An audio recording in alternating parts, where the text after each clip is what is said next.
Aí tu me dá o toque.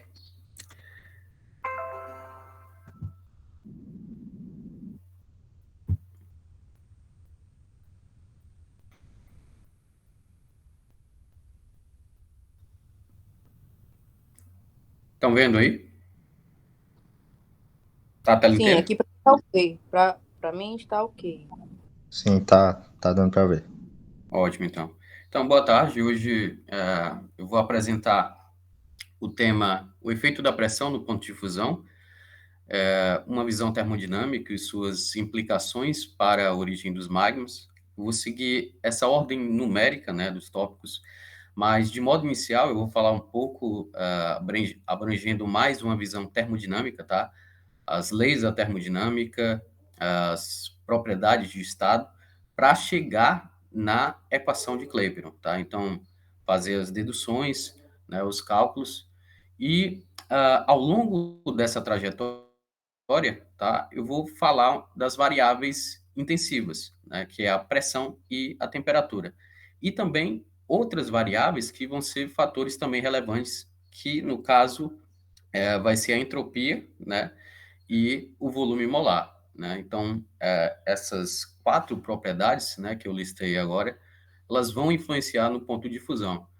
E, por fim, falar das implicações, né, para a origem dos magmas, né, e discussões, tá? Bem, então, de modo inicial, falar da primeira lei da termodinâmica, né, a lei da conservação de energia, como está aí nessa formulação. Então, tenho a energia interna, né, igual a Q menos W, né? Q o calor e W o trabalho. Aqui numa variação infinitesimal, né? A partir de uma diferenciação, tá? Então, vamos supor aqui, né, que há uma mudança na energia interna, né? Então, a gente vai trabalhar com sistemas geológicos, né? Sistemas de rocha, minerais. E essa mudança na energia interna ela é produzida por uma adição de calor, né? Então, como um resultado dessa absorção de calor, a gente vai ter um aumento, né, de volume. E aí, esse aumento de volume, ele vai realizar trabalho, tá? Então, aqui a gente tem o trabalho em função de P dV, né? Então, de acordo com a primeira lei da termodinâmica, ou lei da conservação de energia, a gente tem que o aumento da energia interna é em função, né, da adição de calor, né, e é diminuída pela realização de trabalho pelo sistema nas vizinhanças, né? Ou seja, quando há o aumento do volume ali, há esse, no caso, né, ocasiona trabalho, aí no caso, a gente está trabalhando com minerais, né? Então, há essa expansão, realização de trabalho nas vizinhanças, né? Então, essa é a primeira lei da termodinâmica. Outra propriedade de estado importante que a gente vai trabalhar é a entalpia, né? Então, a entalpia ela é definida como H igual a energia interna mais PDV, tá? E aí a gente faz uma diferenciação, né, uma variação infinitesimal. Então, dH igual a du, né? E aqui é basicamente a derivada do produto, né? Então, resulta nesse termo aqui. E substituindo, né, aqui, de acordo com a nossa primeira equação, né, da energia interna, a gente tem que du mais PDV é igual a dQ. Então, a gente tem aqui a nossa segunda equação, que fala da entalpia. Então, para condições isobáricas, ou seja, condições de pressão constante, né, igual a zero, a gente tem que esse termo aqui sai, e aí a entalpia é basicamente a adição de calor em um sistema, no caso, em condições de pressão igual a zero, tá?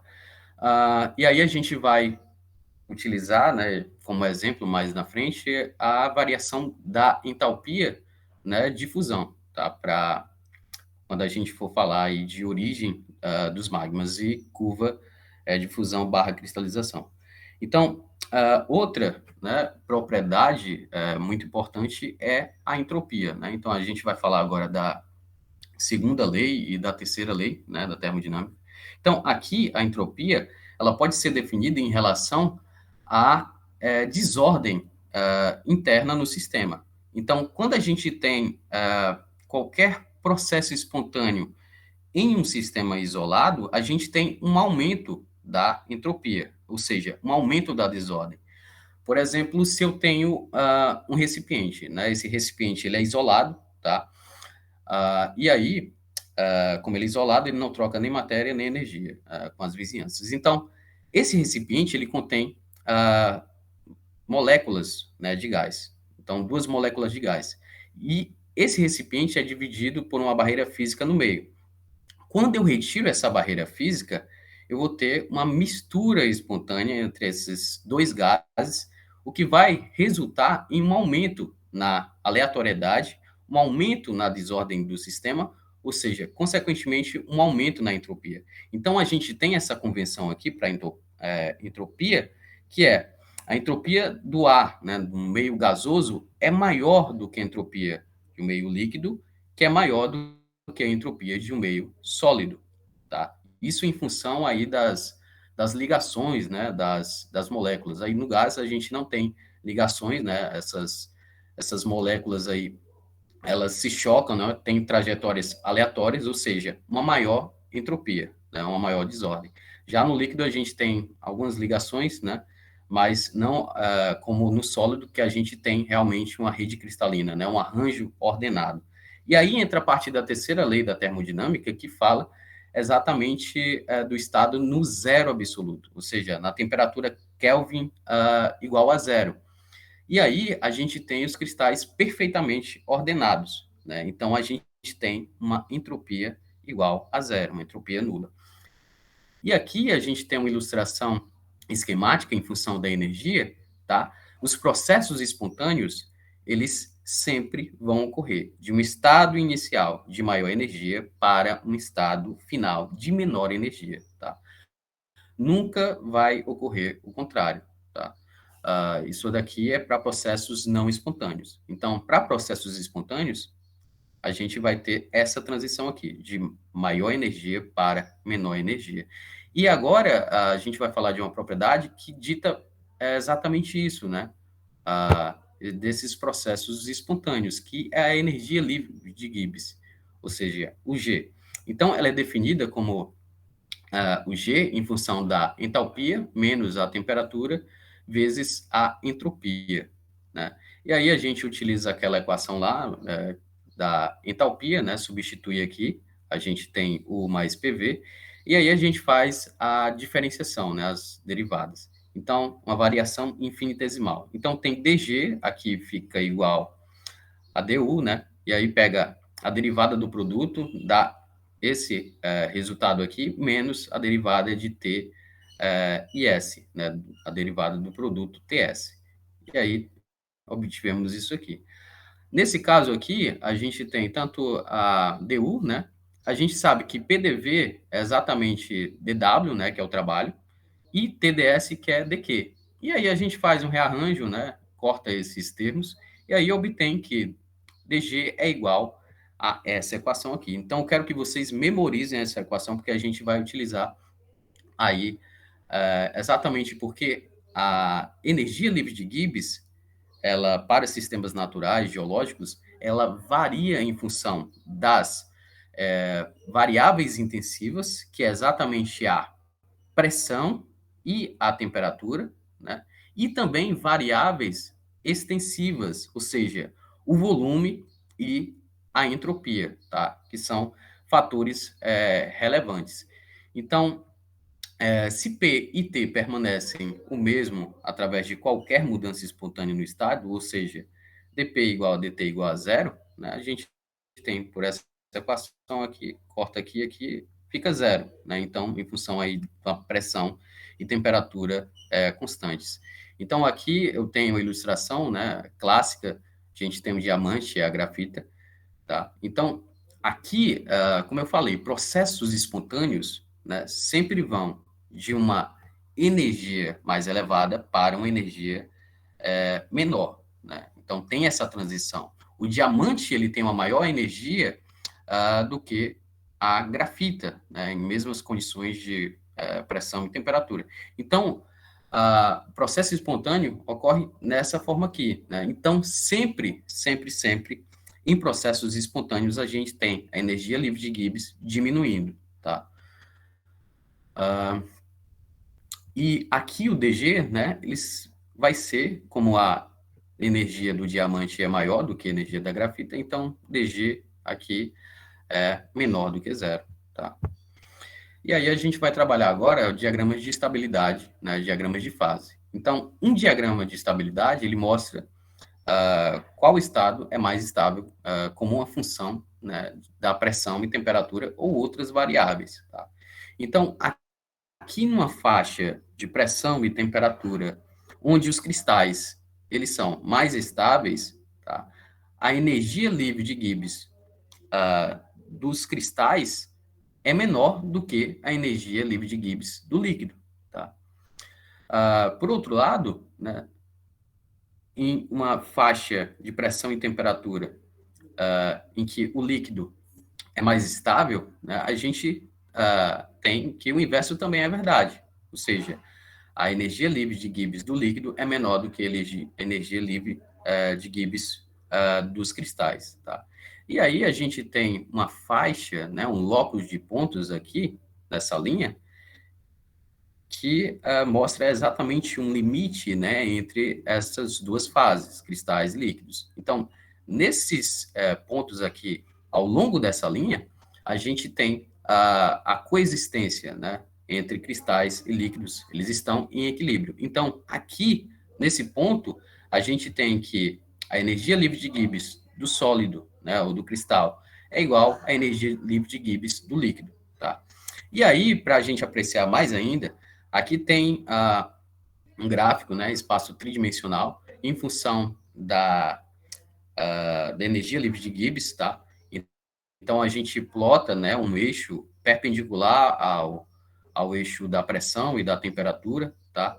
E aí, a gente tem esse espaço GPT, né? Note que a gente tem, nesse espaço GTP, para os cristais e para os líquidos, a gente tem, né, representado aqui uma curva de superfície, tá? E essas curvas de superfície, elas vão diferir, né, em função das diferenças das variáveis extensivas, ou seja, das diferenças de volume molar e da entropia, em diferentes condições de pressão, né, e temperatura. E aí eu tenho um determinado ponto que essas curvas de superfície, né, elas intersectam aqui, e aí formam uma linha, né, um locus de pontos aqui, em GTP, e aí aqui a gente sabe que há a coexistência, né, como eu falei, entre cristais e líquidos. Então, a energia livre de Gibbs do líquido é igual à energia livre de Gibbs dos cristais, dos sólidos. E aí a gente faz a projeção dessa linha para o plano aqui bidimensional, né, do eixo, em função do eixo da pressão e da temperatura, que é exatamente aqui essa figura ao lado, tá? E aí, agora falando um pouco dessa inclinação da curva de difusão, imagine um sistema no qual os cristais e o líquido coexistem juntos em equilíbrio. Então, como eu falei, né, e vocês viram no diagrama, né, tridimensional, o volume molar, que é o inverso da densidade, e a entropia das duas fases, elas não são iguais. Ou seja, aqui o volume molar do líquido é maior do que o volume molar do sólido. E a entropia, como eu mostrei pelaquela convenção, do líquido é maior do que a entropia do sólido. E aí, qualitativamente, a gente vai utilizar o princípio de Le Chatelier para a gente trabalhar com essas perturbações no sistema, né? E saber aonde o sistema está levando, né? O campo de estabilidade, se é para o líquido ou para o sólido, tá? Então, esse princípio de Le Chatelier, ele fala que se uma mudança ocorrer no estado de um sistema, ele irá responder para minimizar ou moderar os efeitos da mudança, tá? Então, se eu tenho um estado de volume molar menor, né, ele é mais estável em pressões elevadas, tá? Isso por quê? Se eu tenho um aumento da pressão, seja qual for, né, no caso, a fase, eu vou ter uma diminuição do volume, ou seja, eu vou ter um aumento de densidade. Isso é em resposta a moderar ou minimizar, né, os efeitos da elevada pressão. Tá? Então, aqui, né, se eu tenho, no caso, nessa linha, né, eu tenho um equilíbrio entre cristais e líquidos, e aí eu tenho um acréscimo, né, de pressão, né, essa desigualdade entre os volumes molares das duas fases, ela vai ditar, né, para um campo de estabilidade, né, da fase que tenha um menor volume, ou seja, os cristais. Então, por isso que quando eu aumento a pressão, eu elevo o campo de estabilidade aqui para os cristais. Né? Então, o contrário, né, estados mais desordenados, de mais alta entropia, são mais estáveis em temperaturas mais elevadas. Por isso que quando eu tenho aqui o acréscimo de temperatura, eu tenho a estabilidade do líquido.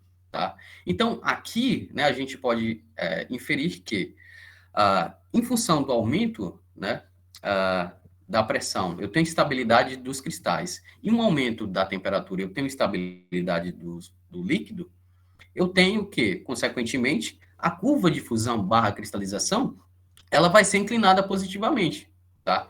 E, em outras palavras, o que isso vai me dizer? Isso vai me dizer que, à medida que eu aumento a pressão, eu vou aumentar a temperatura dos sólidos daquele material, daquela rocha. Tá? Então, é nesse ponto que eu quero chegar. Tá? E aí a gente vai fazer manipulações agora com aquela equação lá da energia livre de Gibbs. Tá? Então, é a equação 3.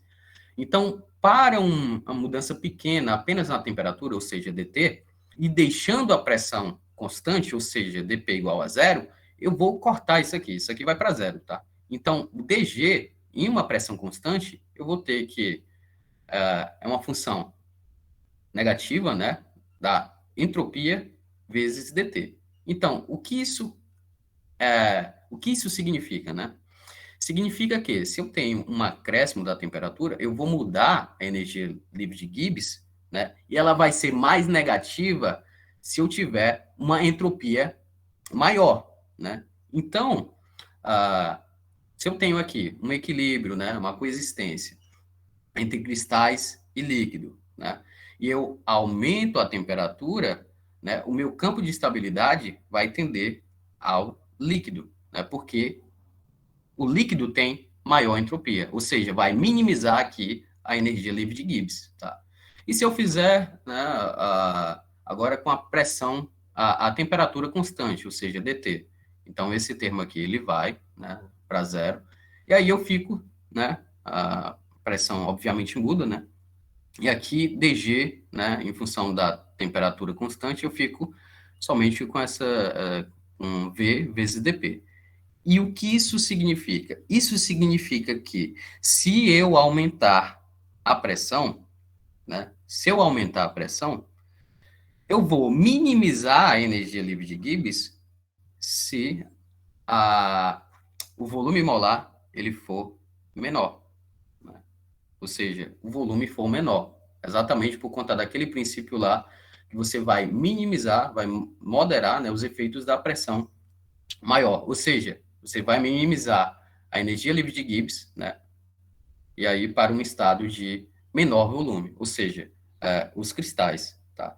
Então, tais curvas de fusão na natureza, né, são geralmente inclinadas positivamente para minerais. Uma exceção, e é algo bastante familiar, é a água, tá?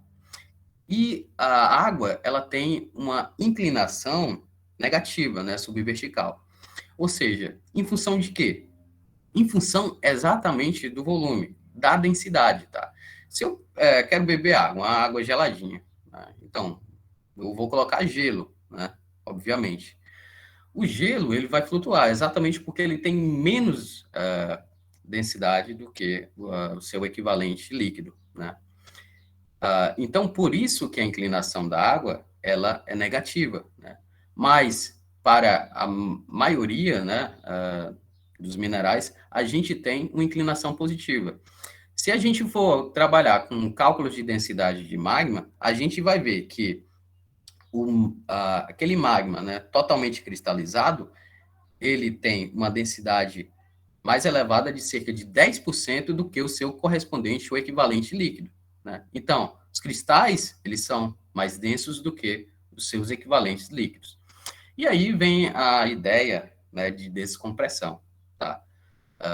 Para induzir o processo de fusão parcial. Ou seja, primeiro foi aí discutido por Pfeffer e depois em seguida por Scrope, e eles já, assim, né, acreditavam que o processo de descompressão, né, a liberação de pressão no interior da Terra, poderia induzir o processo de fusão parcial. Só que eles não tinham um suporte matemático, um suporte termodinâmico, né? Só veio realmente essa ideia com uns estudos, né, de Carnot, estudos de Clausius, estudos de Clapeyron, né? E aí, realmente, né, você tem que, à medida que eu aprofundo no interior da Terra, eu tenho um aumento do gradiente geobárico, ou seja, um aumento da pressão. Essa pressão, a partir da equação de Clapeyron, né, se eu aumento a pressão, eu aumento a temperatura de fusão, a temperatura dos sólidos, daquele material, daquela rocha. Ou seja, o inverso também é verdade. Se eu descomprimo, eu vou rebaixar a temperatura dos sólidos daquele material. E aí vem o Turner e o Verhoeven, né, na sua clássica Petrologia Ignimetamórfica, e, né, a partir da primeira metade do século XX, os petrólogos, eles se equivocaram, né, ou descartaram aí o processo de descompressão, né, como um processo viável para a fusão parcial, né, induzir o processo de fusão parcial. Então, eles discutiram, né, bastante isso. Então, o estar do processo de fusão parcial é uma descompressão, tá? Exatamente porque, à medida que eu me aprofundo no manto, eu aumento a pressão. Ou seja, isso dificulta o processo de fusão parcial, a pressão confinante, tá? Então, aqui tem a equação de Clapeyron, né? Então, note que para cristais em equilíbrio com líquido, a gente tem o G do sólido igual o G do líquido. Aí a gente faz a diferenciação, faz a variação infinitesimal, né, um log de pontos. E aí, a gente pega, né, DG, no caso das variáveis extensivas do sólido, e o DG das variáveis extensivas do líquido, né? E a partir daí a gente evidencia, né, a dP para volume e dt para entropia. E aí chega nessa equação, tá? E essa equação me diz exatamente isso, né? Em outras palavras, o aumento da pressão leva a maiores valores da temperatura de fusão, tá? Então, aqui, do livro do Barth, tá? Theoretical Petrology, a segunda edição, que mostra exatamente essa mudança do ponto de fusão do basalto com a pressão, né? Então, ele utiliza a equação do Clapeyron, né? Pega valores numéricos e aí obtém esse valor aqui, né? Lembra que a gente falou da entalpia, né? Entalpia de fusão, é exatamente isso aqui, né? Cerca aqui de 100 calorias por grama, aqui é para a energia necessária envolvida para você fundir totalmente aqui esse basalto, né? Então, aqui a variação de volume, né? 0,033 centímetros cúbicos por grama, e aí você obtém, né? Aqui a inclinação em função do diagrama, né? Aqui é a curva de fusão. Então, 10 graus por 1.000 atmosferas. E aí, à medida que eu tenho uma pressão, né? Eu aumento a pressão, cerca de 19.000 atm, eu vou obter temperaturas aí de cerca de 1.190 graus centígrados, numa profundidade de 60 quilômetros. E aí, se eu liberar cerca de 5.000 atmosferas, é só fazer uma regra de 3 básica aqui, que você vai liberar, vai diminuir, né, cerca de 50 graus. Ou seja, 50 graus, né? A gente vai discutir isso. Mas isso indica que você precisa ter uma temperatura, né, daqueles sólidos próximos já da temperatura de fusão, né, tanto condições de pressão e temperatura. Só que tem outra variável bastante importante nesse processo de descompressão que não está associada aqui, tá? E aí, para a gente saber quanto fundiu, né, a gente pega exatamente a capacidade calorífera, né? Então, até conversei com o Afonso, essa capacidade calorífera que ele dá é estimada, tá, para as rochas. Então, é cerca de 0,2 calorias por grama. E aí você, né, tem o calor disponível para a fusão, é só pegar a temperatura, multiplicar pela capacidade calorífera, e aí cerca de 10 calorias por grama. Ou seja, a gente vai fundir somente 10% da rocha, né, porque aqui a entalpia de fusão é cerca de 100 calorias por grama, né, cerca de 10 vezes, né. Então, agora, falar mais da origem dos magmas, né? Então, uma importante consequência dessa curva de fusão inclinada positivamente é que cristais quentes, né, em condições aí de pressão, temperatura próximos, a curva de fusão pode fundir por descompressão. E isso, né, acompanhado isotermalmente, né? Não precisa ter acréscimo de uma perturbação, aí uma anomalia, né? E aí também, né, outra questão interessante é o processo de cristalização isotermal, né? A gente pensa que o processo de cristalização é devido a uma diminuição da temperatura, né? Mas, se você tem uma descompressão, né? E aí, você teve a descompressão, teve a geração do líquido magmático, mas aí você normalizou novamente as condições de pressão daquele ambiente, você vai cristalizar, né? É um processo inverso, isso é verdade, a partir da equação de Kleber. E aí vem nessas questões, e até Verhoeven e outros autores né, discutiram sobre isso, de uma anomalia térmica versus descompressão, né, esses dois processos associados.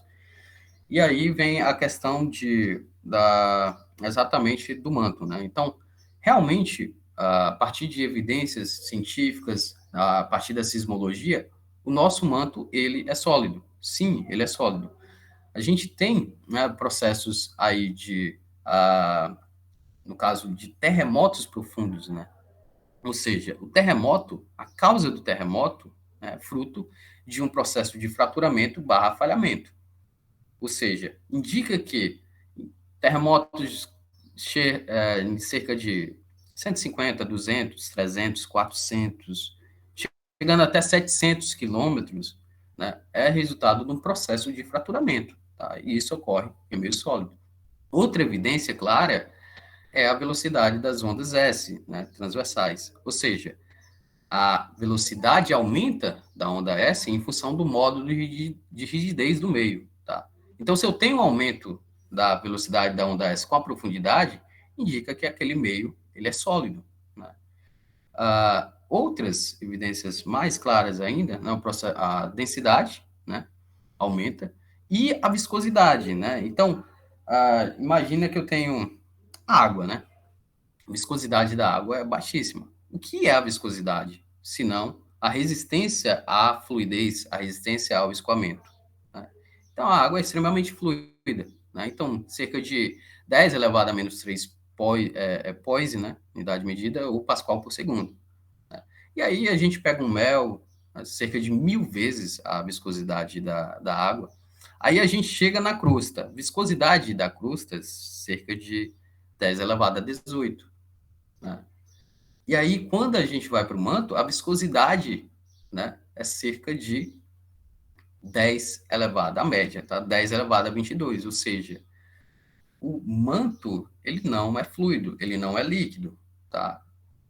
Não tem mobilidade. Se eu pegar aquelas massinhas que a gente brinca, né, quando criança, e a gente joga, não vai fluir, tá? Com certeza que está dentro desse meio aí a viscosidade da massinha, né? Entre da água até da crosta. Ou seja, não é. Enfim. Então, essas evidências indicam a natureza sólida do nosso manto, tá?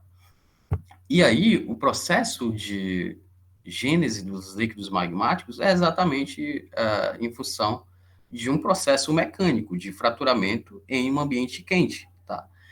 E aí chega a parte dos tensores, né? Que você tem aqui, no caso, pega um cubinho qualquer, você tem esforços, estresse, que é força aplicada em unidade de área, em todas as direções, né? Então, a gente tem notações aqui, notação tal é para um esforço, né, um estresse cisalhante, ou seja, tangencial ao plano. Já sigma, a gente tem um esforço perpendicular, ou seja, a gente vai trabalhar, né, aqui no espaço tridimensional, num cubo, e aí a gente tem esses três esforços principais normais, né, que é sigma 1, 2 e 3. Se for hidrostático, no caso, só vai ocorrer uma mudança de volume. Se for não hidrostático, né, a gente tem processos deformacionais. E aí entra essa parte de, no caso, aqui em função de deformação e estresse, a gente tem, na medida que a gente aplica um estresse, né, a deformação elástica é uma deformação reversível, ou seja, eu eliminei o estresse, aquele material volta ao normal. E aí o plástico irreversível, né? E aí a gente chega no ponto de ruptura. Não necessariamente eu preciso fazer toda essa trajetória. Posso simplesmente pegar aqui um comportamento, um material, um comportamento elástico e do elástico eu já parti para o ponto de ruptura. E aí eu gero terremotos, né? Exatamente por conta da liberação das ondas sísmicas, né? E aí aqui o que eu tenho? Esforços diferenciais. Então, a partir da dinâmica do nosso planeta, as rochas elas sofrem taxas de estresse, né, relativo. Então, o processo relacionado à gênese dos magmas é simplesmente um processo mecânico, que eu tenho aqui uma fratura extensional, né? E aí a geração dos líquidos magmáticos ocorre, né? Então, se eu tenho uma fratura extensional, ou seja, um corpo andersoniano que se propaga ao longo de sigma 1 e perpendicular a sigma 3, eu vou tanto gerar os líquidos magmáticos como permitir a sua mecânica de ascensão. Aí outro fator importante é que, associado com a descompressão, eu também tenho uma pressão de fluidos. Ou seja, se eu tenho a pressão de fluidos, a gente sabe que a pressão de fluidos, ela rebaixa a temperatura dos sólidos. Está vendo aqui os sólidos secos, sólidos úmidos. Ou seja, quando eu gero uma zona de mais baixa pressão, as adjacências elas são uma zona de maior pressão. Então, os fluidos que estão nessa zona de maior pressão, eles migram, né, em função ali de normalizar as condições de pressão daquele determinado ambiente. Então, o líquido magmático, o objetivo dele é cimentar aquela fratura extensional. Da mesma forma, pronto, eu tenho a gênese, né, processo de descompressão. Combinado ainda com a pressão de fluidos, eu rebaixo significativamente a temperatura dos sólidos daquele material, daquela rocha. E aí o processo de fusão parcial, ele ocorre, tá? Então, basicamente isso. Eu não vou chegar nessa parte de tensores, mas, enfim, vamos entrar agora na parte de discussões. Essa foi a apresentação de hoje, tá? Dúvidas, perguntas? Eu tenho primeiro que dar os parabéns aí pela apresentação. Quando toca em termodinâmica, é uma linha de pesquisa que eu me sensibilizo muito, porque tem que ser colocado isso realmente nas patologias, né, desde a IGMA, e a gente amadurecer com esses diagramas. Aí vocês estão olhando o quanto que são importantes os diagramas de fase, né? Então, isso é bem bacana. Então, estão de parabéns. Está de parabéns aí o Felipe. Só uma questão, Felipe, eu sou uma pesquisadora, eu sou muito aberta, assim, mente aberta, porque deixa os dados falarem, né? Mais do que interpretar. Só uma questão. Você acha que o manto ele é homogêneo? Não, não. Uhum. Porque se ele não é Quanto tem homogêneo... heterogeneidade? Fala.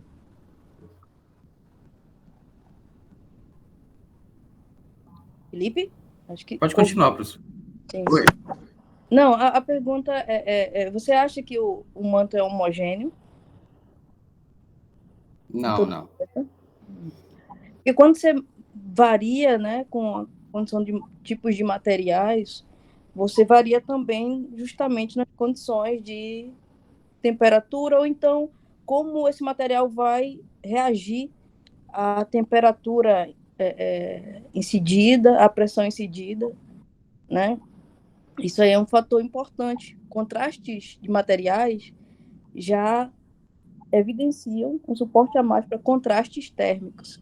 E aí, como é que você pensa essa questão com relação a uma situação assim tão refletiva isotermicamente? Como é que você pensa isso? Eu penso o seguinte, não, realmente há heterogeneidades, né? Uhum. Mas aí, a partir desses dados, né, que eu apontei, né, no caso, evidências sísmicas, né, exatamente. Esses dados eles funcionam também, assim como o do contrário, funcionam muito pontualmente. E com relação aos dados sísmicos, você já pegou os dados sísmicos ali dos Andes? Os dados sísmicos dos Andes, você tem a inclinação, até não é uma coisa assim que está muito não, aqui é uma discussão acadêmica e tal, mas até quem não tem discussões acadêmicas, como o pessoal que a gente tem que ser aberto a tudo, e se tem pessoas que falam isso, a gente escuta, isso é importante. Que falam da Terra plana, até eles mesmos pegaram lá os Andes, e eles falam, ó, realmente, essa coisa aqui da subdução, os refletores sísmicos, ele coloca lá uma cunha. E aí, o que é que você pensa desses dados geofísicos? Pronto. Eu fiz exatamente a disciplina de sismologia, né, com o professor. Uhum. E a gente discutia bastante essa parte dos Andes, né? A relação de ride push, slab pull, que é exatamente a fonte da subducção, né? E aí tinha essa descida, né? Evidenciada aí pelos dados, realmente. Outra evidência não. A discussão baseava-se exatamente na questão da estrutural, na questão estrutural. Então, quando você está trabalhando num ambiente compressivo, você gera falhas trust falls, gera falhas inversas, né? 45, trust falls 30. E aí, basicamente, processo de geração das ondas Mas processo o tipo de montanha, o tipo de morfologia, as escarpas, para uma situação de falhas, geomorfologicamente e isostaticamente, é diferente também, né? Como que vocês veem isso? Sim, sim. E aí, uma coisa que eu pegava muito era aquela descontinuidade, né? Você tem a descida, né, da placa, aí tem uma descontinuidade depois a cerca de, sei lá, e aí tem a continuidade dela, né, mais no fundo. Aí é uma questão que realmente é uma coisa que fica, né? Como Uma questão muito bacana, por isso que eu assim, acho maravilhoso. Na cabeça do estudante é meio complicado, porque um tem uma visão, tem outra, mas para mim é maravilhoso isso, porque, inclusive, eu estou em 6 meses de pós-doc, ficar indo e voltando em Washington, com o Raman, e dois pesquisadores de lá, eles são geofísicos, eles defendem bastante a descompressão, mas eles colocam, a gente só quer dizer que existem mais casos de descompressão. A gente vai ser irresponsável se a gente disser que esse é um sistema para o planeta como um todo, entende? sim. Então, eu acho que eu gosto muito dessa visão, eu gosto muito, ela é palpável. No meu mestrado, eu trouxe muito ambiente de extensão, coisa que ninguém tinha falado ainda, que era completamente contrário se eu colocava lá xoxonítico e a gente trouxe extensional. Mas eu acho que, assim, vai ter em mais locais do que é reconhecido hoje. Eu acho que cada vez mais vou encontrar mais isso aí. Mas por conta dessas variações geoquímicas, né, dados geofísicos locais, mas de geoquímica, de contraste térmico, também de pensar a geoquímica não como um sistema linear, mas não linear, né? Trabalhar com condições não lineares, o que que um fluido faz uma bagunça, trazer, assim, realmente mais suporte. Então, acho que por isso que eu gosto que você trouxe isso com uma linguagem termodinâmica, porque quando a gente coloca a linguagem termodinâmica, a gente está trabalhando, né? Está vendo o manto sólido, mas com materiais, com comportamentos bem homogêneos, né? Agora, quando a gente pega materiais extremamente contrastantes, que a gente vê até, né, aqui, claro, a gente pode ter descompressão, material também chegando, mas quando você tem uma uniformidade no manto, mas quando você tem no manto que geoquimicamente ele responde e não é como um todo homogêneo, e aí você tem que trabalhar com um fator a mais em cima dessas equações clássicas do Sim. Clapeyron, entendeu? Então, eu acho que trazer um pouco até dessa termodinâmica mais de mecânica quântica e tal, para você ver que não é tão assim homogêneo, né? Assim, então é só um ponto para pensar, mas tá de parabéns, que eu acho que não deve se fechar e vai cada vez mais, tá? Os geólogos cada vez mais vão encontrar, tá? Ambientes com essa configuração de descompressão. Cada vez mais vai se encontrar isso, porque o pessoal não queria olhar para isso. Agora eu acho que Sim. estender isso para o planeta como um todo, aí só isso. Entendi. Mas é muito legal essa visão Eu termodinâmica, amo, é porque ela muito boa, muito boa. traduz, E ela né? está conseguindo dar resposta para aquilo que o pessoal bater a cabeça. O pessoal, agora, tem gente que não quer abrir para ela de jeito nenhum, porque tem medo. E não é assim, né? A Sim. gente fica tranquilo, meu Deus, mas peraí. Entendeu? Como se fosse, meu ego vai ficar ferido. Entendeu? Então assim, teve essa semana teve uma semana de pegmatitos, e já 2 geólogos noruegueses estão colocando os pegmatitos aqui da Borborema, aqui de Solonópolis não, mas da Borborema, colocando a fonte de anatexia. E o pessoal que tá, os antigões, assim, estão doidos com isso, sabe? Porque não queria Sim. isso.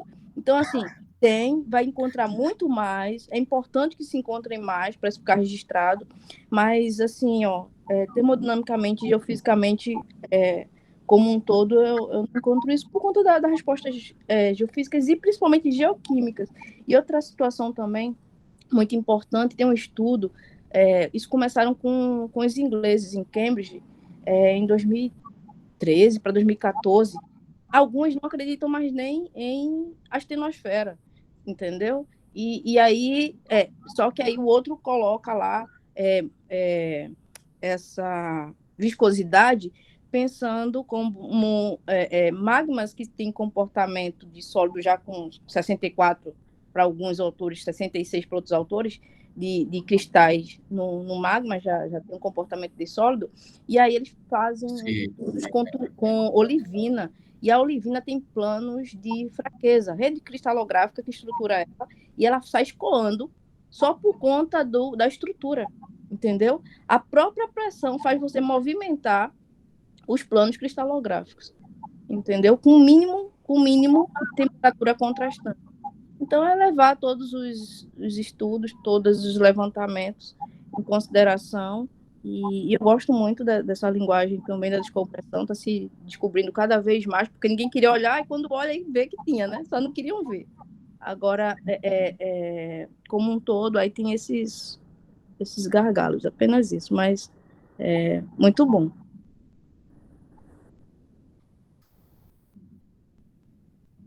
Sim. Nesse caso, né, digamos, como o manto ele é heterogêneo, Sim. e existem algumas regiões em que a curva dos sólidos ela é consideravelmente mais baixa do que essa média que o Felipe apresentou, por exemplo. Sim. Então, vai existir partes em que ela é, por exemplo, constantemente fundida. Isso. Ou então, Sim, exato. muito... exatamente, tá? Então, mas eu acho que minha visão... Aí, tipo, dos dados que eu vou pegando também, né, desde graduação, mestrado, doutorado, eu acredito que hoje tem muito mais descompressão do que... Mas o outro também tem, entendeu? Então, eu também não posso chegar aqui... Eu acho que vou estar sendo leviana se eu disser, olha... porque os geofísicos têm encontrado muito, né? A geoquímica também tem trabalhado junto, mas tem pontos que a descompressão não dá, quebra a termodinâmica, quebra os dados que a gente tem de geofísica, entendeu? Agora eu acho que aparentemente, você está tendo muito mais descompressão do que outros que a escola magmatista defende. Mas os dois existem, entendeu? Não, sim, claro, né? Até porque é um sistema complexo, não tem como tudo ser só uma Agora, instância. o bacana desses dois modelos, as duas escolas, é que vão brigar até para sempre, porque tem material para os dois, entendeu? Tem material para os dois. Agora, eu gosto muito da economia, né? Então, acho que, olha, se o modelo está dando dinheiro, você está conseguindo tirar elementos que são aí minerais críticos, entendeu? Que a sociedade tem demanda. Entendeu? É isso. Porque o estudo científico a gente vai só apontando, agora a gente está descobrindo mais isso é bacana, porque isso vai evoluindo na ciência, isso é importante. Mas, às vezes, eu acho que mais do que a briga é a gente convergir para quais produtos que a gente pode retirar a partir disso aí, sabe?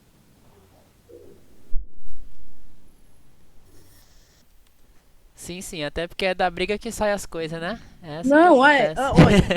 olha, se não tivesse essa. Isso é maravilhoso, sabia? Porque se não tivesse essas discussões, imagina, ia ficar como só tivesse também, né? Tudo era subducção e tal. Peraí também, né? Tudo é arco magmático e também não é assim, né? Entendeu? Então, eu acho bacana, tá? Então é saudável. Agora é isso, é buscar dados também. A gente não pode ficar só na esfera da discussão e não alimentar com mais dados, porque quem leva essa discussão é quem realmente tem estudado e tal. Então, colocando isso para frente, sabe, a geologia só tem a ganhar, porque são os dados que dizem, né? Foi ontem? Acho que foi essa semana, no seminário de pegmatito, um dos palestrantes estavam até falando dessa situação, né, de você briga tanto que às vezes não. Então, não, tem que respeitar. Se uma pessoa, se um pesquisador tem uma ideia diferente e publica, desde que esteja lá com os dados, né, feito de forma certinha e tal, acho que tinha que ser aberto mais isso. Mas, então, de parabéns aí por trazer essa visão aí que é mais a gente fala moderna, assim, porque está chegando com força, né? Mas não está lá desde os princípios da petrologia, né? Então, parabéns. Sim, exato. Mais alguma dúvida, pessoal? Danúzio, Cadu? Da minha parte, não, cara. Ótima apresentação e a discussão muito boa também.